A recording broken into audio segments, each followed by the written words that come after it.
அவரை மலையாளியாக பார்க்க முடியாது. நீ எம்ஜிஆர் சாதி கேட்டிருந்தா ஒரு வார்டு கவுன்சிலர் ஆயிருப்பாரு அவரு. தெரிஞ்சுக்கிட்டியா? அந்த கூட்டணிக்குள்ள இருக்கிற நல்ல கண்ணுக்கு கால் கட்ட மயிர் அளவுக்கு பெறுவானாடா விஜயகாந்த். ஒரு விஜயகாந்த் எடுத்துக்கிட்டா அவர் பாராட்டுக்குரியவர். என்ன ஒரு மிகப்பெரிய தலைவர்களாக அதிகாரத்துல ஐயா கருணாநிதி அவர்களும் அம்மையார் ஜெயலலிதா அவர்களும் இருக்கும்போது கூட நான் ஒரு மாற்றா வருவேன்னு சொல்றதுக்கு ஒரு ஆண்மைக்கு ஒரு ஆளுமை வேணும். புரிஞ்சதா? ஆயிருந்தாலும் அவன் என் தம்பி, நான் எப்பவும் ஆதரிப்பேன். அவன் என்னை எதிர்த்தே வேலை செஞ்சாலும் ஆதரிப்பேன். அது ஒரு பிரச்சனை. பஞ்சடாலாக்குல தம்பி, இது நெஞ்சுடாலாக்கு.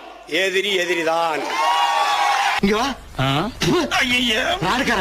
அடுத்து வேற சொல்றான் பாருங்க, சிஎம்ஓ டெபுட்டி சிஎம்ஓ சொன்னா நாங்க கேட்டுருவோமா? நாங்க ஏண்டா நாம் தமிழர் கட்சி அப்படின்னு ஒன்று ஆரம்பிச்சதே திமுக அப்படின்ற திராவிட கட்சியை ஒழிக்கிறதுக்கு.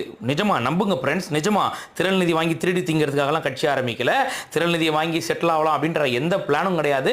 திமுக ஒழிக்கிறதுக்காக மட்டும்தான் இவங்க கட்சி ஆரம்பிச்சிருக்காங்க. நம்ப